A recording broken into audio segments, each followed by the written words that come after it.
دعا مانگنے میں کیا چیز حائل ہوتی ہے؟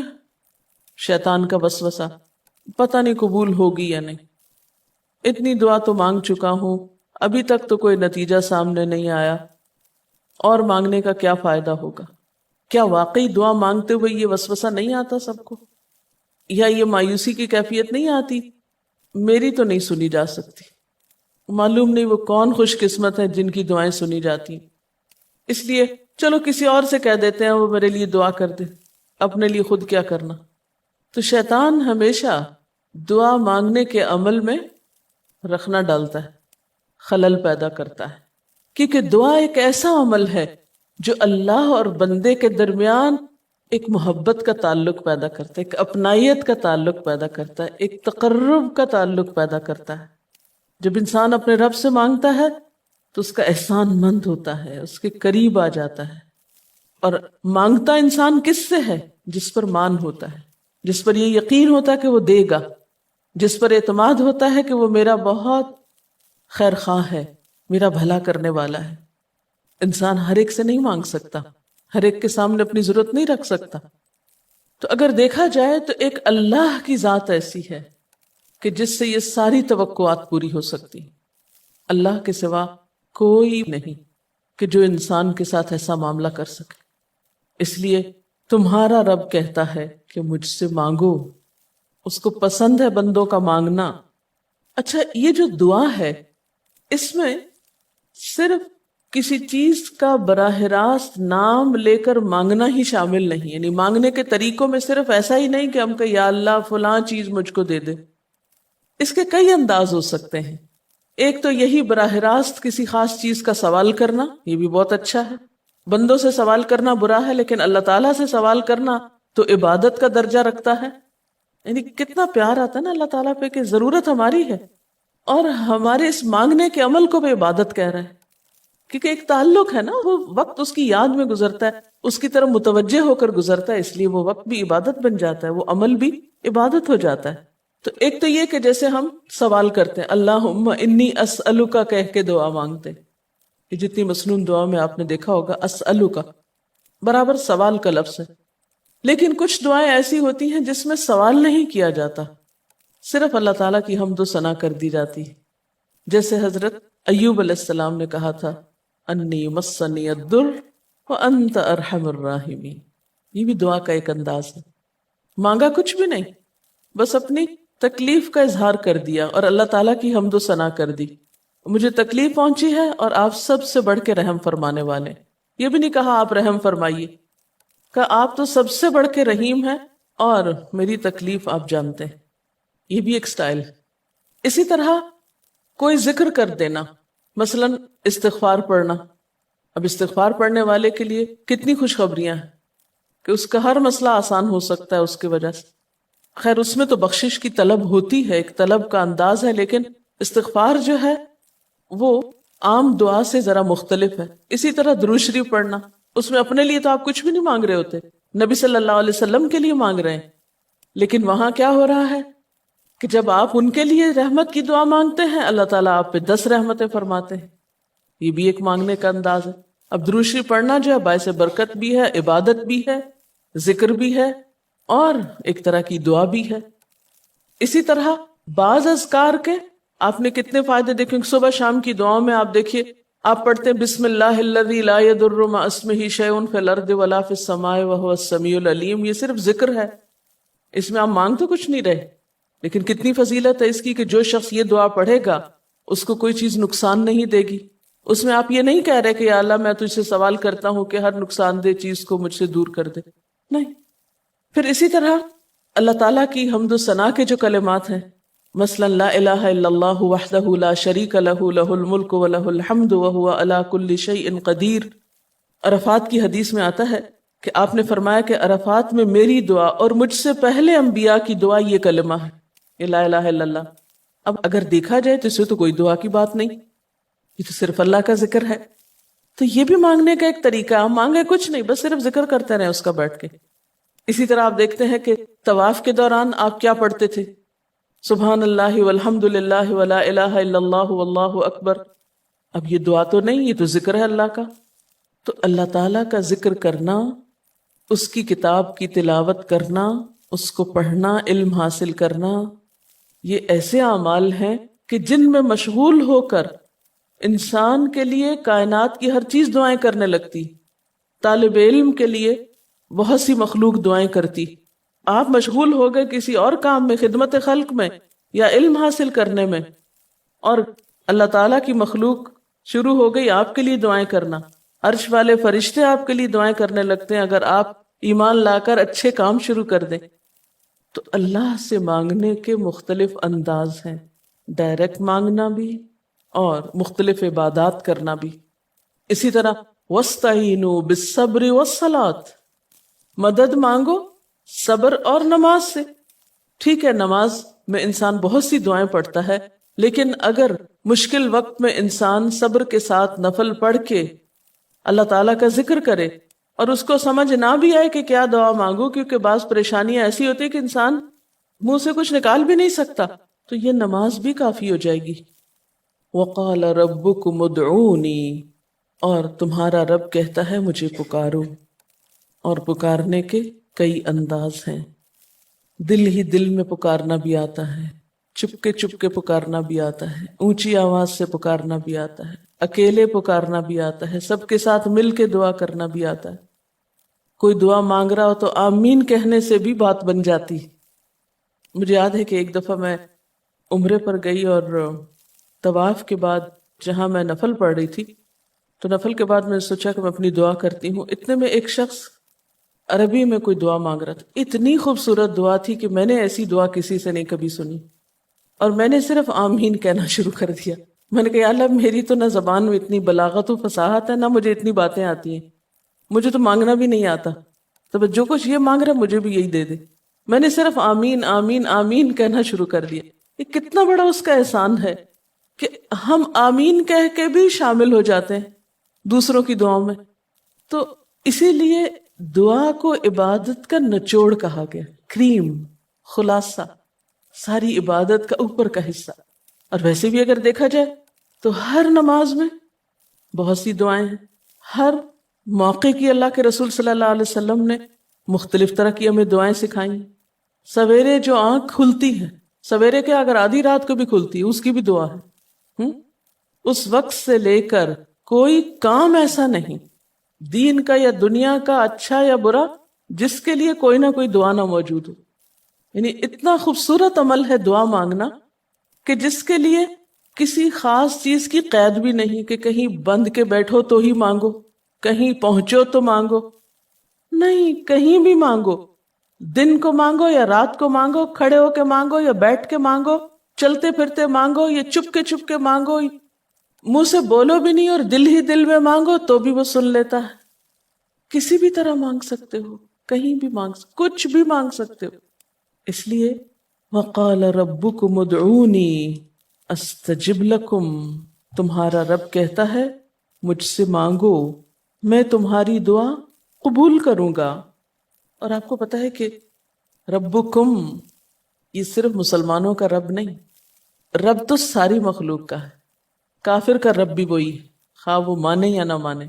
اس لیے قبولیت دعا کے لیے مسلمان ہونا بھی شرط نہیں، اگر کوئی کافر بھی اللہ کو پکارتا ہے، اپنے رب کو پکارتا ہے، تو وہ اس کی بھی سنتا ہے، اور خصوصاً اگر وہ مظلوم ہو، کسی نے اس پہ ظلم کیا ہو تو وہ فریاد فوراً اوپر پہنچتی ہے، خواہ وہ مسلمان نہ بھی ہو۔ اس لیے یہ جو دعائیں ہیں یہ آپ سب کو بتا سکتے ہیں، مسلم نان مسلم سب کو سکھا سکتے ہیں، تاکہ وہ اپنے رب کو پکارے اور رب ان کو ہدایت دے۔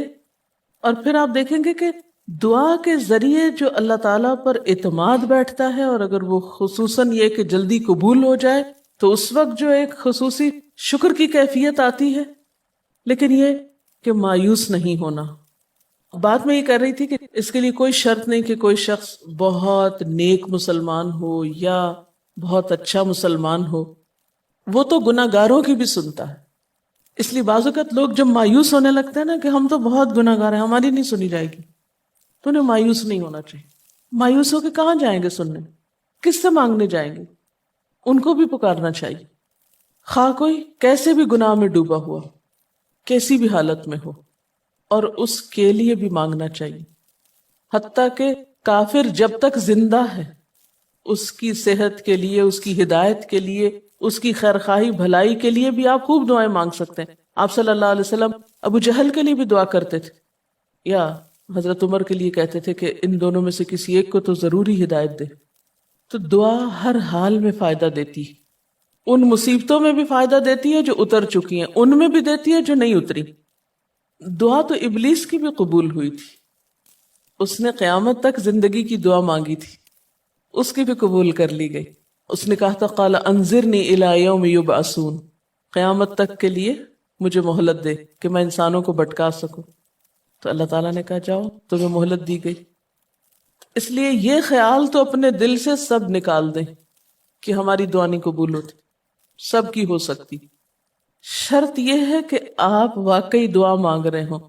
ہاں، جو غافل دل سے مانگے اس کی نہیں قبول ہوتی، کیونکہ وہ مانگ نہیں رہا، وہ تو بس صرف ایک فرض پورا کر رہا ہے، وہ بظاہر دیکھنے میں مانگنے کا عمل نظر آ رہا ہے لیکن حقیقت میں مانگ نہیں رہا۔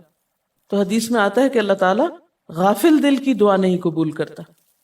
بس کچھ ادب یہ ضرور سکھائے گئے کہ انسان قطع رحمی کی دعا نہ کرے، گناہ کی دعا نہ کرے، غلط کاموں کی دعا نہ کرے، اور پھر ساتھ یہ کہ دعا کرنے کے بعد مایوس نہ ہو، دعا میں جلد بازی نہ کرے، کیونکہ اللہ تعالیٰ نے قبولیت دعا کا وعدہ کر رکھا ہے۔ استجب لکم، میں قبول کروں گا تمہاری دعائیں۔ ہاں، یہ ضرور ہے کہ قبولیت کی شکلیں مختلف ہوتی ہیں۔ بعض اوقات تو انسان کو بالکل وہی مل جاتا ہے جو وہ چاہتا ہے، بعض اوقات وہ نہیں ملتا جو وہ چاہتا ہے، بلکہ وہ دے دیا جاتا ہے جو اس کو زیادہ ضرورت ہوتا ہے۔ یعنی ہمارا تو علم اتنا محدود ہے نا، ہم ایک چیز مانگ رہے ہوتے ہیں جو ہمارے حق میں کوئی زیادہ اچھی نہیں ہوتی، اللہ تعالیٰ ہمارے لیے ہم سے بڑھ کر مہربان ہے، وہ ہمیں وہ نہیں دیتا بلکہ وہ دیتا ہے جو ہمیں اس سے زیادہ فائدہ دے سکتا ہے۔ اگر آپ اپنی گزشتہ زندگی کی دعاؤں پہ ایک نظر ڈالیں تو ہم کتنی چھوٹی چھوٹی چیزیں مانگتے رہے ہیں، اور اللہ تعالیٰ نے ہمیں اس سے بڑھ کر عطا کیا ہے۔ ہم سب کو جو اللہ تعالیٰ نے دین کی سمجھ دی یا دین کو سیکھنے کا شوق دیا، ضروری نہیں کہ ہم سب نے یہ مانگا ہی ہو کہ اللہ تو ہمیں موقع دینا اپنے دین کو سیکھنے کے لیے، سکھانے کے لیے، لیکن یہ ضرور ہو سکتا ہے کہ ہم زندگی میں کچھ اور مانگتے رہے اور ہمیں وہ نہیں ملا، یہ نعمت مل گئی اور وہ ہمارے حق میں زیادہ بہتر ہو گئی۔ اور یہ ہو سکتا تھا کہ ہمیں وہ چیز مل جاتی اور آج ہم اس چھوٹی سی چیز کو لے کر اس کا شوق بھی پورا کر چکے ہوتے، اس کی ساری اٹریکشن ختم ہو چکی ہوتی، کیونکہ دنیا کی کوئی چیز ایسی نہیں جس کی اٹریکشن ختم نہ ہو جائے یا جس کی ویلیو گھٹ نہ جائے، جو پرانی نہ ہو جائے۔ لیکن قرآن کا علم ایک ایسا علم ہے جو ہر دم نیا لگتا ہے، ہر دم زندگی دیتا ہے، خوشی دیتا ہے، سکون دیتا ہے، ایک راحت ملتی ہے، یہ پرانا نہیں ہوتا۔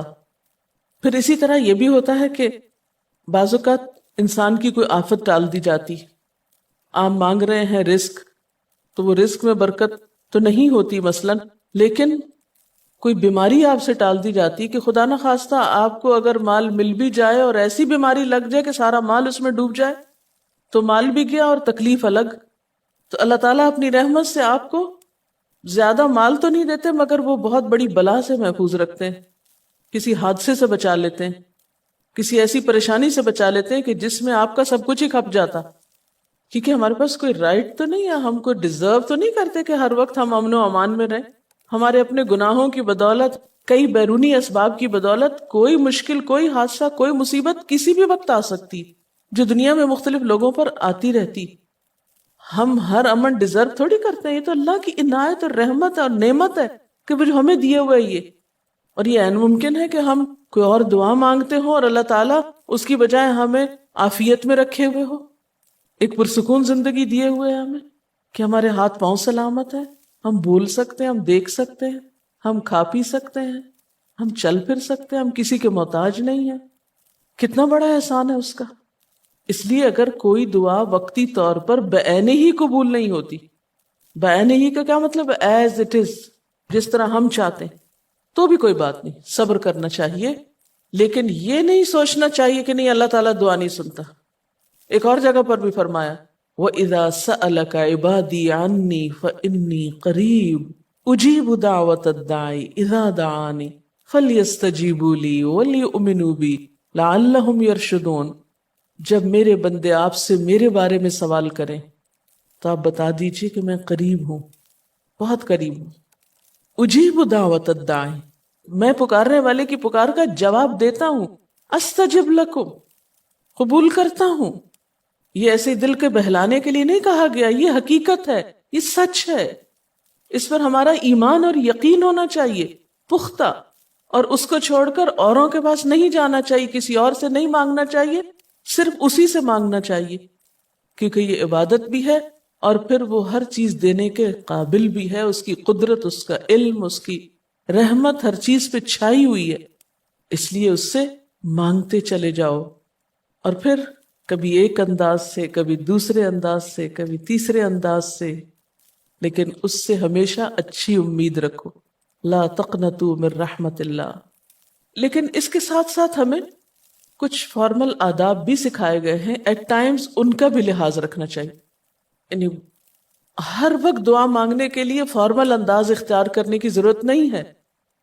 مثلا صبح شام کے اذکار ہیں، چلتے پھرتے آپ پڑھ سکتے ہیں۔ اب مثلا باتھ روم میں داخل ہونے کی دعا ہے تو اب آپ پہلے سے تسبیح اور درود شریف تو نہیں اس کے پڑھیں گے، یا نکل کے وہ ساری فارمیلٹیز تو نہیں پوری کریں گے جو دعا کے اول آخر کی جاتی ہیں، عموماً جو فارمل دعا مانگی جاتی۔ تو ایٹ ٹائمز آپ بس ڈائریکٹ دعا مانگ لیں، ایٹ ٹائمز آپ پوری فارمیلٹیز کے ساتھ مانگ لیں، اور اس میں آپ دیکھیے کہ فارمل دعا مانگنے کا طریقہ کیا ہے کہ اللہ تعالیٰ کی حمد و ثنا سے شروع کیا جائے، نبی صلی اللہ علیہ وسلم پر درود بھیجا جائے، پھر اسی طرح یہ ہے کہ دعا میں عاجزی ہونی چاہیے، مانگنے کا انداز غالب ہونا چاہیے، شعر کے انداز میں چیخ چلا کے دعا نہیں مانگنی چاہیے، یا تقریر کے انداز میں دعا نہیں مانگنی چاہیے، امید اور خوف کے درمیان اعتدال کے ساتھ۔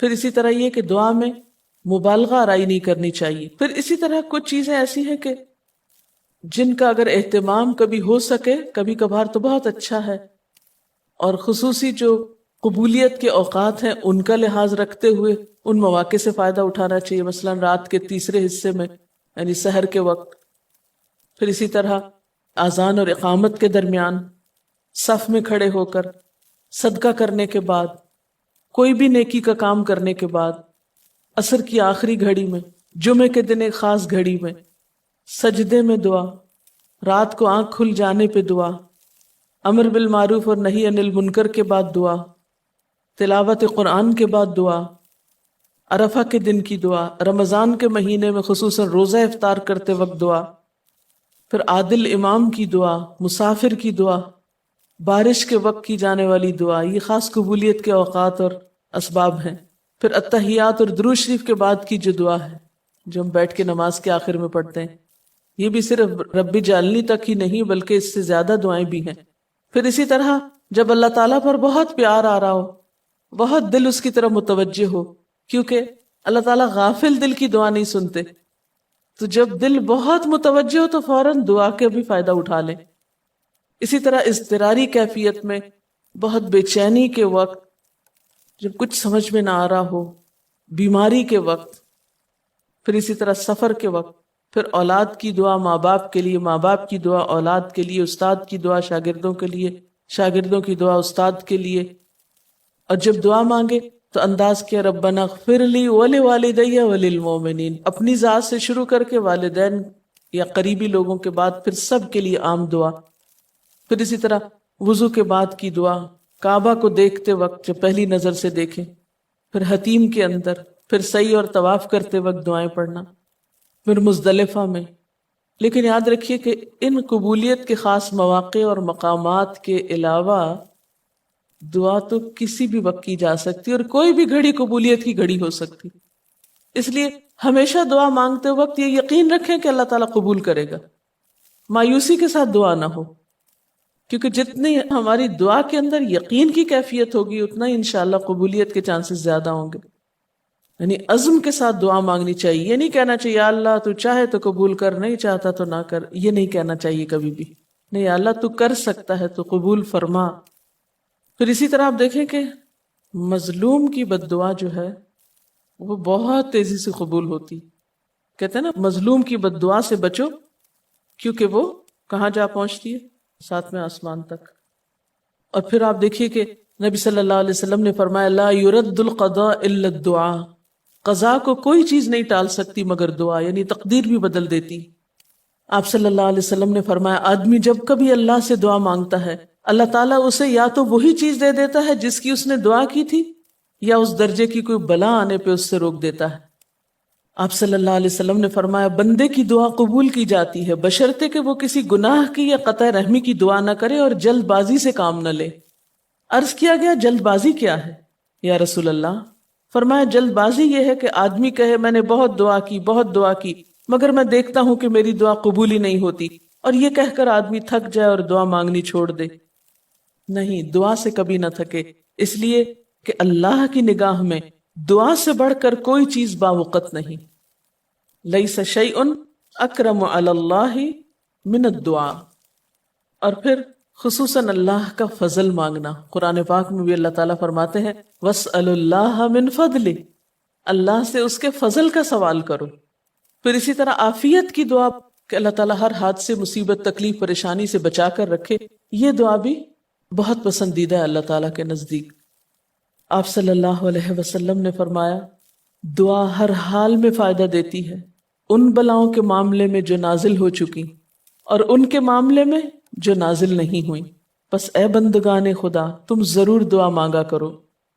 اور پھر آخری بات کہ تم میں سے ہر شخص کو اپنی ہر حاجت اپنے رب سے مانگنی چاہیے، حتیٰ کہ اگر جوتی کا تسمہ بھی ٹوٹ جائے تو بھی اللہ تعالیٰ سے دعا کرے، یعنی چھوٹی چھوٹی چیزوں میں بھی جب ضرورت پیش آئے تو اللہ کی طرف رجوع کرے۔ وَقَالَ رَبُّكُمُ ادْعُونِي أَسْتَجِبْ لَكُمْ، اور تمہارا رب کہتا ہے کہ مجھے پکارو، مجھ سے مانگو، میں تمہاری دعا قبول کروں گا۔ ان الذین یستکبرون عن عبادتی، بے شک وہ لوگ جو میری عبادت یعنی دعا سے تکبر کرتے ہیں، یعنی مجھ سے تکبر کی بنا پر نہیں مانگتے، جیسا کہ حدیث میں بھی آتا ہے من لم یسأل اللہ یغضب علیہ، جو اللہ سے نہیں مانگتا اللہ اس پہ غضبناک ہوتا ہے، یعنی جو دعا نہیں کرتا اللہ تعالیٰ اس سے ناراض ہوتا ہے، کیونکہ وہ تو بے تعلق ہو گیا نا اپنے رب سے نہ مانگ کر، اور خصوصاً تکبر کی وجہ سے۔ ایسے لوگوں کی جزا کیا ہے؟ سیدخلون جہنم داخرین، ان قریب وہ جہنم میں ذلیل و خوار ہو کر داخل ہوں گے۔